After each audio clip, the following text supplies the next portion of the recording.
Sir, दो लोगों के बीच में पारिवारिक विवाद है।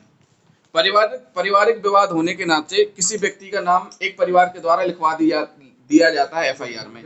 जब एफआईआर में नाम आ गया है और उसके खिलाफ चार्जशीट भी पुट अप हो गई है, यहाँ उसकी जॉब भी लग गई है, तो ऐसी स्थिति में उसका पुलिस वेरिफिकेशन भी नहीं हो पा रहा है। तो फिर उसके लिए क्या करना चाहिए? एफआईआर से उसका नाम कैसे हटेगा? इसके बारे में कुछ बताइए सर। देखिए, कभी भी ये सबसे ज़्यादा अगर देखने को मिलता है तो फैमिली डिस्प्यूट और मैट्रिमोनियल डिस्प्यूट्स में मिलता है। बहू गई या कोई महिला गई थाने में एफआईआर करी कि भाई हमारे साथ क्रूएलिटी हो रही है, मारपीट हो रही है, और वहाँ पे दोनों ही पक्ष आवेश में रहते हैं। तो क्या करते हैं कि पति या पति पक्ष के उन दूरस्थ रिश्तेदारों का जो हमारे साथ नहीं रह रहे हैं, उनका भी नाम लिखवा देते हैं। बहुत प्रैक्टिकल प्रॉब्लम है, बहुत ज़्यादा फेस की जा रही है। और ऐसे केसेस में सबसे ज़्यादा दिक्कत आती है एस्पिरेंट्स को, जो तैयारी कर रहे हैं, जिनको कहीं नौकरी करनी है। तो इस केस में क्या होता है कि जब आपको डिक्लेरेशन देना पड़ता है कि क्या आपका कोई क्रिमिनल केस पेंडिंग है या भविष्य में भूत में कभी आपको किसी प्रकार की कोई सजा का सामना करना पड़ा है, तो इसमें वो झूठ भी नहीं बोल सकते, क्योंकि झूठ बोलना भी गलत है। तो वो डिक्लेरेशन देने के बाद उनकी नौकरी में प्रॉब्लम आती है। तो इसमें रास्ते हैं। इसमें सबसे पहला रास्ता ये है कि अगर आपका ट्रायल पेंडिंग है, तो during the pendency of the trial आप जिस डिपार्टमेंट में ज्वाइन कर रहे हो, आप उस डिपार्टमेंट को ये अंडरटेकिंग दे सकते हो कि अभी मैं ड्यूरिंग ट्रायल हूँ, अभी मेरे ऊपर किसी प्रकार का अपराध सिद्ध नहीं हुआ है। तो जब तक मुझ पे अपराध सिद्ध नहीं हो जाता, कानून की यह अवधारणा है कि किसी व्यक्ति को दोषी तब माना जाएगा जब उसके ऊपर अपराध सिद्ध हो जाएगा। तो उसको जैसे न्यायालय में अंडर प्रोटेस्ट पैसे जमा होते हैं, तो वो on the basis of that affidavit, आप एक एफिडेविट देते हो, आपकी एफिडेविट के बेसिस में मैक्सिमम डिपार्टमेंट्स आपको ज्वाइनिंग दे देते हैं कि जस्ट इन केस आप कन्विक्ट होते हो तो आप इस नौकरी से संबंधित किसी प्रकार के कोई भी लाभ क्लेम नहीं करोगे। पहला ऑप्शन ये हो गया। दूसरा ऑप्शन, आपने एक ऐसा एफिडेविट डिपार्टमेंट में दिया, डिपार्टमेंट इसके बाद भी आपको नौकरी में रखने को तैयार नहीं है, तो फिर आप हाईकोर्ट आ सकते हो।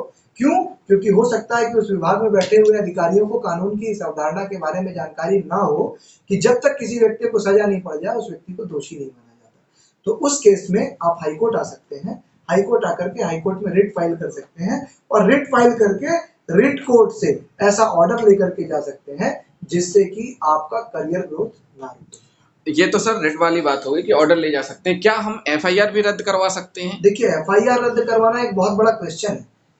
उसके पीछे कारण ये है कि आज आप इस अवधारणा के साथ प्रश्न पूछ रहे हैं कि किसी व्यक्ति का नाम गलत तरीके से या रंजिशन अपराध में या किसी एफआईआर में जोड़ दिया गया है। ये आप जानते हैं कि वो नाम रंजिशन जोड़ा गया है। न्यायालय के समक्ष जब एक चालान प्रस्तुत होता है, तो उस चालान से जितनी पूरी दुनिया अनभिज्ञ होती है, उतनी ही न्यायपालिका भी अनभिज्ञ होती है। तो सबसे पहले, यदि आपके पास इतने पुख्ता और इतने पुरजोर सबूत हैं जिससे आप ये सिद्ध कर सकते हो कि आपका नाम उस एफआईआर में गलत जोड़ा गया है। उदाहरण के लिए किसी मारपीट का प्रकरण हम ले लेते हैं। घर में मारपीट हुई, किसी व्यक्ति को ऐसी चोट आ गई कि अटेम्प्ट टू मर्डर या मर्डर का केस बन गया। उसमें घर के एक ऐसे सदस्य का नाम लिखवा दिया गया कि इसने भी मारा है। अब वो व्यक्ति अपनी कॉल लोकेशन निकलवाता है, या वो व्यक्ति उस समय जिस समय की घटना बताई जा रही है, वो उस संभावित घटना क्षेत्र से 100 किलोमीटर, 200 किलोमीटर, 1000 किलोमीटर, 500 किलोमीटर दूर है। तो ऐसे केसेस में क्वाशमेंट हो जाता है। On the face of it देख करके ऐसा लगना चाहिए कि दिस एफआईआर और this chargesheet amounts to malicious prosecution, ये विद्वेषपूर्ण अभियोजन है। अगर आप विद्वेषपूर्ण अभियोजन न्यायालय के समक्ष क्या बोलते हैं, संदेह से परे सिद्ध कर देते हो, तो आपकी एफआईआर से आपका नाम कट जाएगा, या वो एफआईआर गलत होती है तो एफआईआर क्वैश हो जाएगी। बट सिर्फ ये कह देने से कि मेरा नाम विद्वेषपूर्ण रूप से लिखाया गया है, आप एफआईआर से अपना नाम अलग नहीं करा सकते, क्योंकि आपके द्वारा दिए गए न्यायालय के सामने हर एक स्टेटमेंट, हर एक सबूत को चीफ एग्जामिनेशन और क्रॉस एग्जामिनेशन की कसौटी से होकर के निकलना पड़ेगा। अच्छा सर, एफआईआर जब पुलिस स्टेशन में दर्ज होती है, तो बहुत बार हम देखते हैं कि कुछ एफआईआर, कुछ सेक्शन ऐसा लग रहा है कि गलत लग गए हैं। तो उन कंडीशंस में सेक्शन हटाने के लिए चार्ज भी लग गए आपके उन्हीं सेक्शंस में, तो क्या प्रोसीडिंग अपनाई जाएगी? क्या उन धाराओं को हटाया जा सकता है? कभी भी आपके यहाँ किसी पक्षकार के साथ जो देख रहे हैं, या मैं एक आम आदमी के लिए ये बात बता रहा हूँ, जब कभी एफआईआर होती है, एफआईआर में धाराएं लगी, धाराएं लगने के बाद वो धाराएं स्टैट्यूट में, कानून की किताब में कहाँ है। कानून की किताब में पढ़ने के बाद उन धाराओं को पढ़ के आपको ये पता चलेगा कि क्या वो धाराएं बनती हैं, क्या उन धाराओं का केस मेड आउट होता है। अगर उन धाराओं का केस मेड आउट नहीं होता तो सबसे पहले आर्ग्यूमेंट बिफोर चार्ज की स्टेज में, जब एफआईआर के बेसिस पे आप पे चार्ज फ्रेम हो रहे हो, तो आप अपने एडवोकेट के थ्रू उन चार्जेस को रजिस्ट करिए। चार्जेस को रजिस्ट करने के बाद अगर चार्जेस फ्रेम नहीं होते हैं तो जज आपके ऊपर उन धाराओं के चार्जेस नहीं बनाएंगे। इसके बाद भी अगर चार्जेस बन जाते हैं और आपको ऐसा लगता है कि ये चार्ज गलत है, तो आप ऑर्डर फ्रेमिंग चार्ज को रिवीजन में चैलेंज कर सकते हैं सुपीरियर कोर्ट के सामने, ये चार्ज गलत बना है। वहां पे आप जस्टिफाई करिए कि आप किन ग्राउंड्स पे ऐसा कह रहे हो कि चार्जेस नहीं बनने चाहिए। बहुत से केसों में ऐसा आया है कि अभी कुछ समय पहले जब जॉब परसेंटेज बेस में लिए जाते थे, सिलेक्शन होते थे, मेरिट तो बेसिस।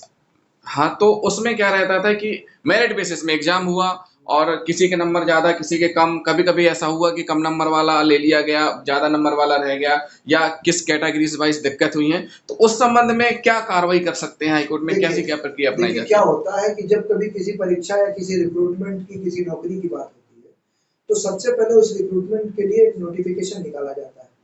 उस नोटिफिकेशन और रूलिंग के तहत ही परीक्षा होती है। तो रेमेडी क्या होगी, किसी भी डिस्प्यूट के केस में हमको कहाँ जाना है, मोस्ट ऑफ द केसेस में, ऑलमोस्ट ऑल द केसेस में नोटिफिकेशन में लिखा हुआ होता है कि अगर किसी प्रकार की एम्बिग्विटी होती है या किसी प्रकार का विवाद होता है तो विवाद किस माध्यम से सुलझाएंगे। उदाहरण ले लेते हैं पीएससी का। पीएससी में क्या होता है कि जैसे क्वेश्चन पेपर आया, क्वेश्चन पेपर में कोई क्वेश्चन गलत है, तो क्वेश्चन में जब एग्जाम हो जाते हैं, एग्जाम होने के बाद वो अपना पोर्टल खोलते हैं कि हमारे पोर्टल में आप अपनी आपत्तियां बताएं कि किन किन प्रश्नों में आपको आपत्ति है। उन आपत्तियों का वो निराकरण करके फिर वो रिपोर्ट डालते हैं कि हमने इतने क्वेश्चन डिलीट कर दिए, इनकी मार्किंग हम ऐसे कर रहे हैं। और उनके किसी स्टेप से अगर आप अग्रीव्ड हो, अगर आप पीड़ित हो कि नहीं ये ऐसा नहीं ऐसा होना चाहिए, तो न्यायालय के दरवाजे खुले, आप हाई कोर्ट आ सकते हैं। तो ये रिजल्ट आने के कितने दिन के अंदर अपील हमें कर देनी चाहिए? देखिए अब ये फिर से हर एक प्रकरण पे अलग अलग लागू होता है। मैं आपको एग्जांपल देता हूँ। अगर आप क्वेश्चन पेपर चैलेंज कर रहे हो, हाँ हाँ, और क्वेश्चन पेपर चैलेंज कर रहे हो कब, ज्वाइनिंग होने के बाद, तो आपके पास डिले का सफिशिएंट कारण होना चाहिए कि आपने ये डिले क्यों करा। बिल्कुल बिल्कुल। अगर आप किसी एग्जामिनेशन का रूल चैलेंज कर रहे हो, मैं आपको एग्जांपल देता हूँ, एमपी का बहुत बड़ा मैटर हुआ था ये। अभी स्टेट में सीटेट, स्टेट का जो टीचिंग एलिजिबिलिटी टेस्ट होता है उसका एग्जाम हुआ। उसमें उन्होंने कैटेगरी रख दी डिपार्टमेंट ने कि शायद प्रोफेशनल एग्जामिनेशन बोर्ड का डिपार्टमेंट मामला था, वो मेरे पास भी आया था एक प्रकरण। उसमें उन्होंने कैटेगरी रख दी कि जो प्री होगा, एक होगा एलिजिबिलिटी टेस्ट और एक होगा सिलेक्शन टेस्ट। एलिजिबिलिटी टेस्ट में जो पासिंग क्राइटेरिया होगी 50% और 60% होगी, रिजर्व और अनरिजर्व, एक की 50 एक की 60 एलिजिबिलिटी के लिए। और जब सिलेक्शन की बात आएगी तो दोनों को 10-10 घटा करके 40 और 50 कर देंगे। तो जो एस्पिरेंट्स थे एग्जाम दिए, एग्जाम देने के बाद जब रिजल्ट आया, तो रिजल्ट आने के बाद वो इस रूल को चैलेंज कर दिए कोर्ट के सामने कि दुनिया की किसी परीक्षा में, भारत में जहाँ कहीं परीक्षा हो रही है, इतना कठिन कट ऑफ नहीं होता। आपको प्राइमरी के टीचर्स भर्ती करने हैं, आप उसमें इतना कठिन कट ऑफ लेकर के आ रहे हो और एलिजिबिलिटी में अलग ला रहे हो, सिलेक्शन में अलग ला रहे हो। मीनिंग देयर बाई वो एग्जाम देने के बाद उस चीज को चैलेंज कर रहे थे। ये जजमेंट हमारे ऑनरेबल जस्टिस अहलूवालिया साहब ने उसमें बड़ा रीजन ऑर्डर पास किया। Once you have entered the game you can not challenge the rules of that game. अगर एक बार आप क्रिकेट मैच खेलने के लिए मैदान में उतर गए हो तो आप इस बात पे डिस्प्यूट नहीं कर सकते कि एक ओवर में 5 बॉल होगी या 6 बॉल होगी। अगर आपको उस बात से समस्या थी तो आपको नोटिफिकेशन आते ही उस चीज को चैलेंज करना चाहिए था। There will be a delay of 1 day, 2 day, 10 day, 1 week, 1 month. लेकिन आप एग्जाम देने के, एक बार आप एग्जाम देने के बाद रिजल्ट डिक्लेयर होने के पहले चैलेंज करो तो भी अच्छा लगता है। लेकिन once the result has been declared and you are challenging only that point, only that aspect, ये चीज गलत है।